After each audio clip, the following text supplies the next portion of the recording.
welcome to Breaking Ground on iPropertyRadio with myself, Carol Tallon, the show where we chat to industry experts to get a view on what's happening on the ground and to learn about new trends emerging within the construction industry. This show is brought to you in partnership with Place Engage, a data-driven platform for more successful public consultation and community engagement for your next development project. Today, I'm delighted to be joined by Sean Daly, Director of the London Irish Construction Network and Director of Access International Security Company, a corkman based in London. Sean, you're very welcome. Thank you for joining me today. Delighted to be here. Thank you very much.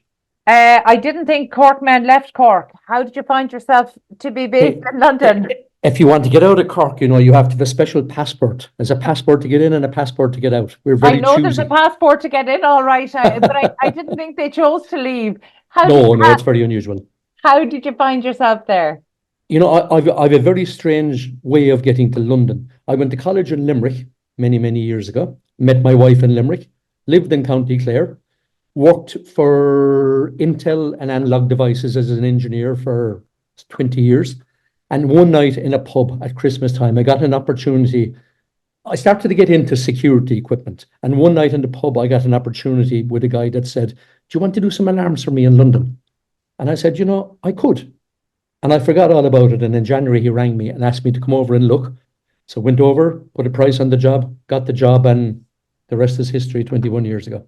Very good. Well, over 21 years, security systems, I assume, have changed a lot in terms of digital and cybersecurity that we hear of. And I suppose that it's maybe not very well understood. Explain a little bit about the work that Access International Security Company does.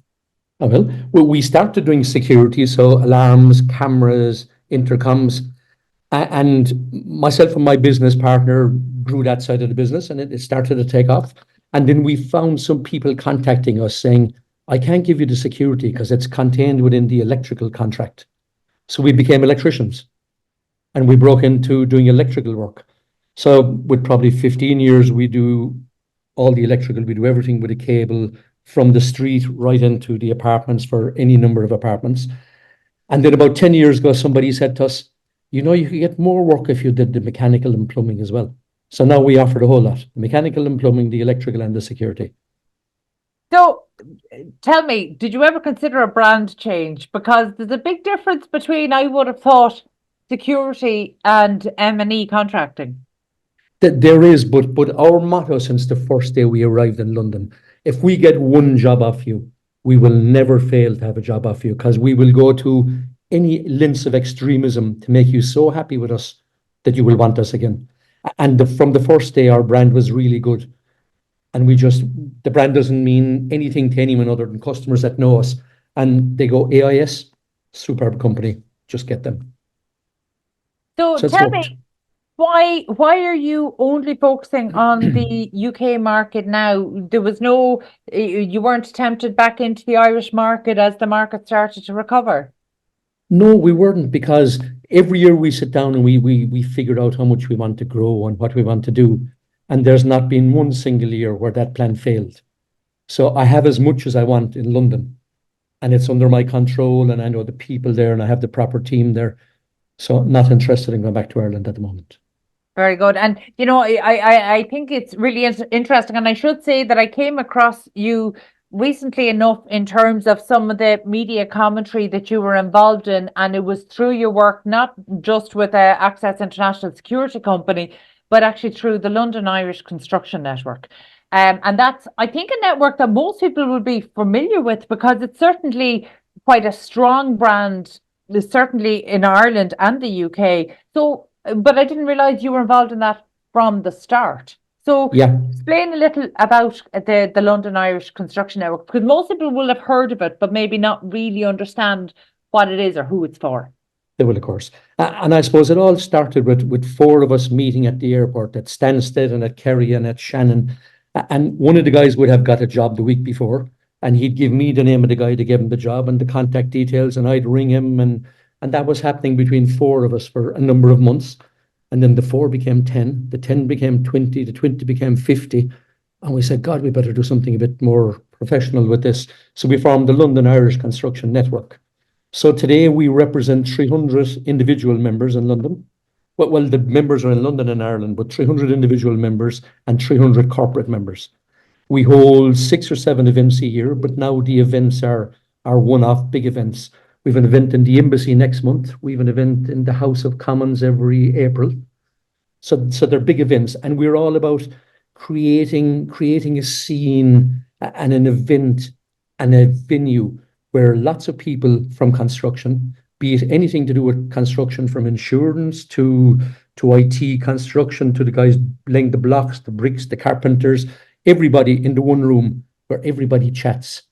And what we find is that most people know each other already because the industry is such a small, but they just need a venue where they all meet to chat, and it works like a dream.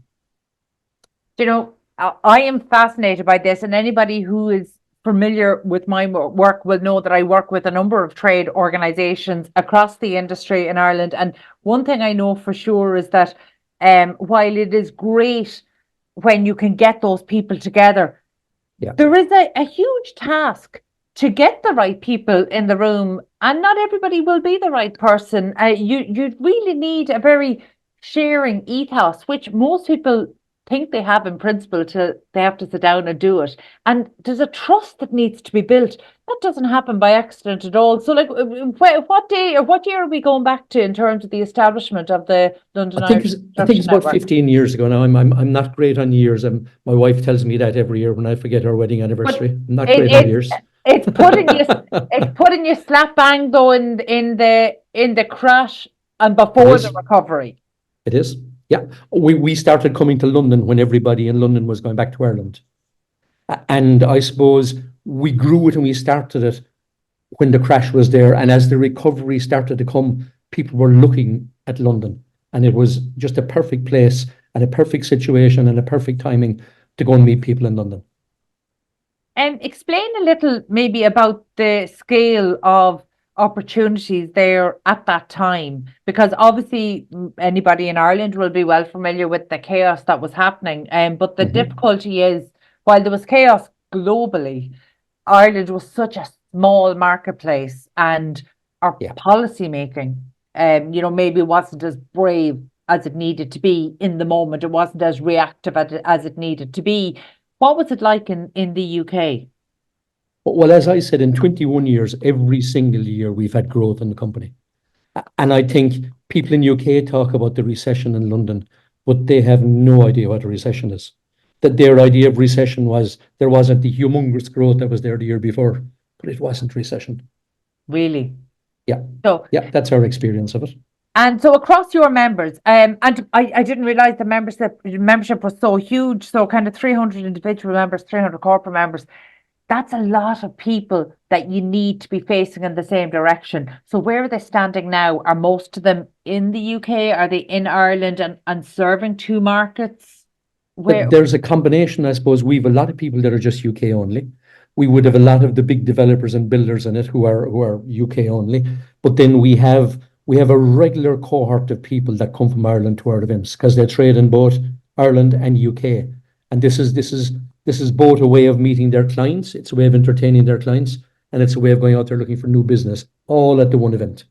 One of the really interesting things, and we've talked about it a lot on the show here, but I think maybe there isn't as deep an appreciation outside of the industry, even at governmental and policy levels, that the shift that has happened in Irish construction over the last 15 years is truly phenomenal in terms of, previously the only option would have been to emigrate in the construction industry. When things got bad in Ireland, the only option was to emigrate. And in fact, what we've seen through a lot of digital innovation as well, but that Irish expertise suddenly didn't just have to emigrate, we were able to export. And that really was a fundamental shift in how construction services are delivered. And, now we see it across specialist sectors, across data centers and others, where people are going, the expertise is being exported to much further flung places than the UK now. But in terms of your membership, are many of them kind of geared towards export? Is that what they're involved in? Or is it more, I suppose, the traditional network of people of Irish origin all working in quite local markets across the UK? I suppose we're a bit different in that it's not, you don't have to be of Irish origin to join our network. Our network, we have a huge amount of people from English origin. That's just, we're all into construction. We all want to learn about construction. We all want to find the right people out there in the market. But I suppose what happened, I think, is that even though Michael O'Leary and Ryanair, we bitch about them every day about they're doing something wrong and something not right, they enabled all this. Yeah. The day you could get cheap flights to London made London no different. Someone in the west of Ireland going to London and going to Dublin, there wasn't a whole lot of difference. Yeah, and I'm delighted to hear you cite Kerry Airport as one of your kind of main thoroughfares there, because actually the regional airports are you surprised that the regional airports across Ireland really haven't been supported in terms of giving the supporting infrastructure that they need? And that hasn't changed much in the last 2 decades. Does that surprise you? I'd agree with you, and it amazes me because if you're living in Kerry, the road to Dublin, the airplane out of Farnfore is as important as the road to Dublin if you're doing business in London. There's no difference. I'm as we're chatting here today, while I work between Dublin and Galway, as we're chatting here today, I'm in Connemara. I'm looking across I can see the Cliffs of Moher across Galway Bay, and I can see the Aran Islands, and I see the Aran Islands, just you hop on a flight to come into the mainland. It's how you commute. It's so simple. And when we have Knock Airport, when we have Kerry Airport, you're even Shannon not being as utilised as it could be. And, one of the things, I don't know how closely you follow Irish media, but obviously we're in the run up to budget 2025. So it's the one time of the year where this conversation around regional infrastructure gets aired. It doesn't seem to go very far, but it gets aired, this time every year. And yet we still seem to have this growth unbalanced. And, you being a Corkman, while living in the UK and flying back and forth, are you surprised maybe at the, in terms of the development that's happening from the time you started leaving Ireland? Oh yeah, absolutely amazing. And infrastructure in Ireland, like road infrastructure, is colossal. I struggle to find my way around the new motorways now. I know the old roads, but the new motorways were built while I was kind of out of Ireland, and it's amazing. It's really well done. But I suppose I fly home an awful lot to Shannon Airport now, and I can get the train from London to Stansted, hop on Ryanair straight into Shannon Airport. When I get to Shannon to get into Limerick City or anywhere in Limerick City, no train link.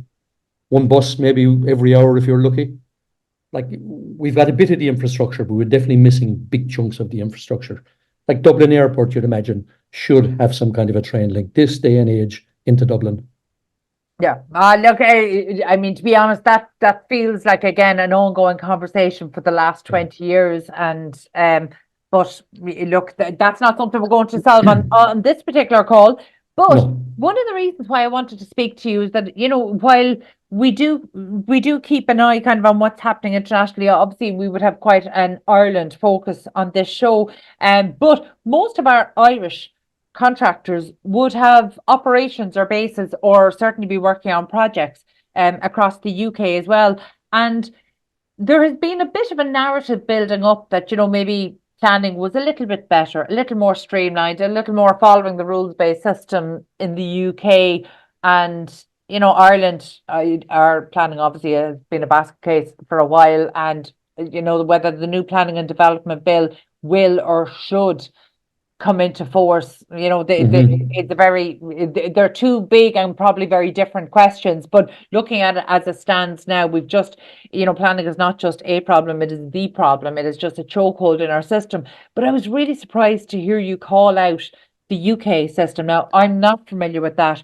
Explain a little bit about some of, I suppose, what the London Irish Construction Network, what your members are telling you about the issues in terms of planning across the UK. Well, the big one that blows my mind is if you want to build blocks of apartments, which was what the business I'm kind of in, doing blocks of apartments, from the day you go and get the idea, it's probably going to be someplace in the region of 3 years before you get planning and can go on site. That seems just total. And I know Labour now are talking big stuff and they're going to shake it all up and change it. But if that's being governed by a planning department within government, and it's adhering to planning regulations and rules, what are they going to change under the new government? Are they going to drop some of the rules and make it not so loose and issue loads of planning, or what are they going to do? We're all living in hope that they'll do something. And they're making a lot of noise about doing lots of things, but I'm out there. I'm not so sure. What's your theory, Sean? Is it that maybe the policy or the rules aren't the problem, but the interpretation of the rules at a local authority and local planning authority level? I'm assuming that's what it has to be, because there's no, like, you can't, if you're the government, it's hard to see how you can fix planning with just a wave of a wand. You're going to have to do something pretty drastic, and drastic things usually take a bit of time. In Like Ireland, well, I just know in Ireland, we talk about planning, planning policy, but the reality is, I can remember my very first day studying planning in the University of Galway. One of the first speakers that came in was from a local authority, and the first thing he said is, you put two planners in two different rooms with the same file, you'll get two different decisions. Yeah. So, I'm sure its interpretation is a big part of it, isn't it? So where does that leave you? And in fact, I sense your frustration with the 3 years for planning for an apartment block. I think there will be developers listening in here saying, if we thought it would be 3 years, we'd work with that. Yeah.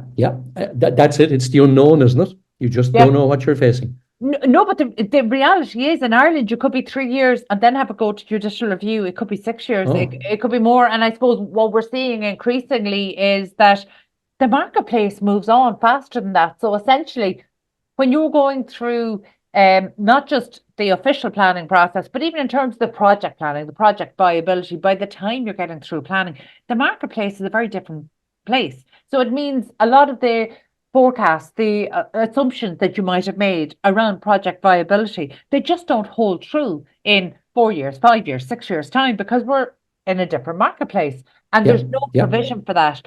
And look, I appreciate that your focus was obviously on the UK planning, but I suppose I could see a very familiar sense of frustration that I believe would be. I've had frustration with the Irish planning too. Well, in that I've had one, and it's only a private experience, where my daughter lives in London. Herself and her husband want to move back to Ireland. He lives just outside Limerick City, and his father has a farm of land.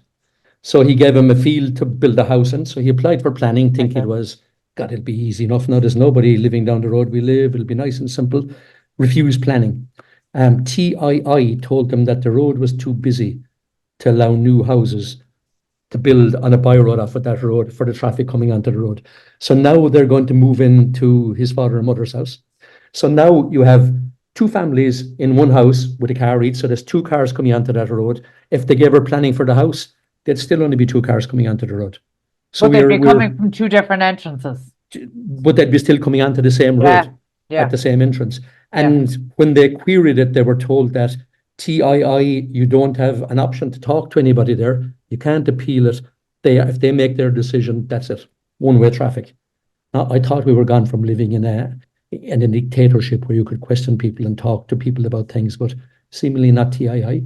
Well, look, obviously we can't kind of, I suppose, comment on one particular case, but I think it's interesting to see that the impact of local councillors getting involved, local TDs getting involved, absolutely seems to be working. And that was something that I didn't know generally would be effective. I thought that was quite an old-fashioned or antiquated approach.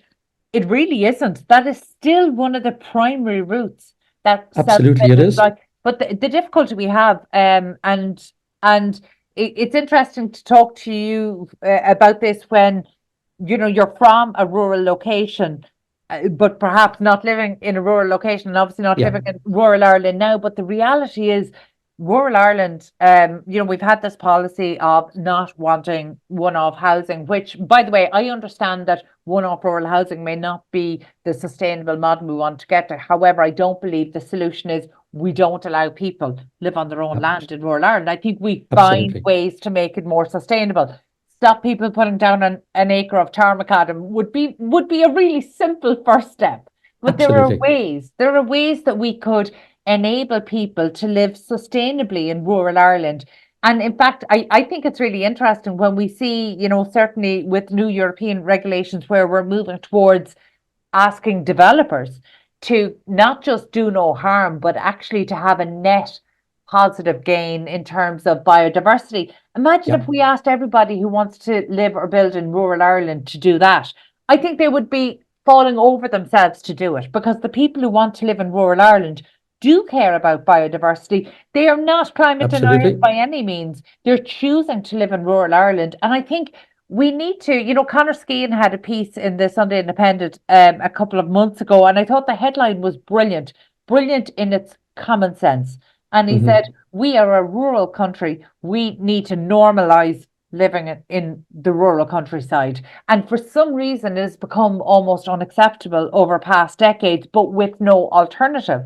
And Yep. I think it's the lack of alternative. And I think if anything, it shows very limited thinking where the government's approach, its definition of sustainable living is to not do anything. So to allow nature almost cover what is there at the moment, not to understand that actually people living on the land, they are the custodians of the land. That is actually what does encourage biodiversity, and what that can be done very sustainably. But it definitely needs to be done differently than we've done it over It past does. decades.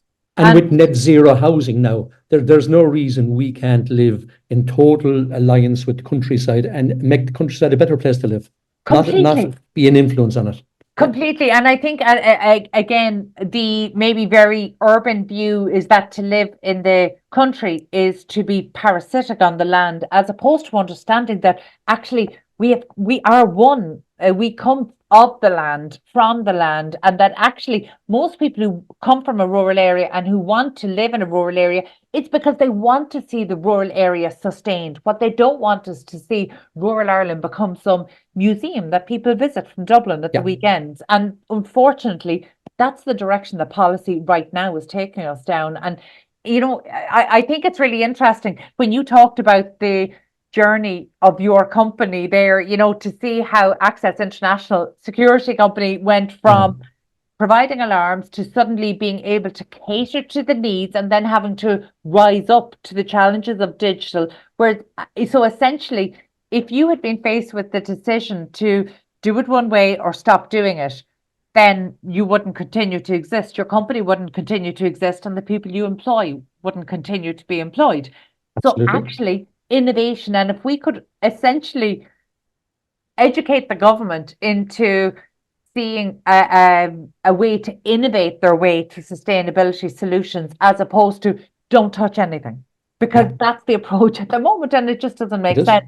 But actually, a We're- part of this is not just what we build and where we build it, but how we build it. How we So build in it. terms of modern methods of construction, you mentioned there that you have an event. The London Irish Construction Network has an event being hosted in the Irish Embassy next month. Talk to us a little bit about that, and maybe for people who might be interested in getting involved. Yeah, it's on the 23rd of October in the Irish Embassy. It's an invite only, so you need to apply to our network if you want to get in there.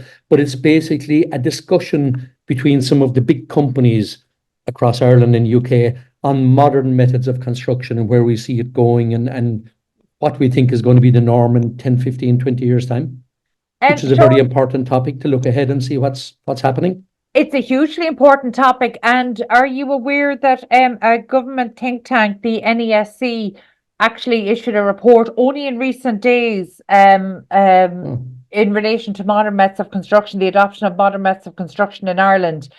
What I'll do is actually I'll share a link to the please. report with this interview, and I'll send it on to yourselves. But essentially, it's really a very strong endorsement from government towards embracing and accelerating the adoption of offsite and other modern methods of construction.